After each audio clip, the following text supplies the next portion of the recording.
Do unite کے ناظرین السلام علیکم۔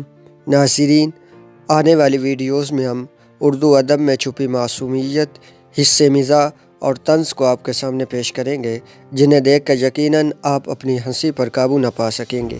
ویڈیو میں آگے بڑھنے سے پہلے ہماری آپ سے یہی گزارش ہے کہ اگر آپ ہمارے چینل پر نئے ہیں تو چینل کو سبسکرائب کرنا نہ بھولیے گا اور ویڈیو کو لائک اور شیئر بھی کیجیے گا۔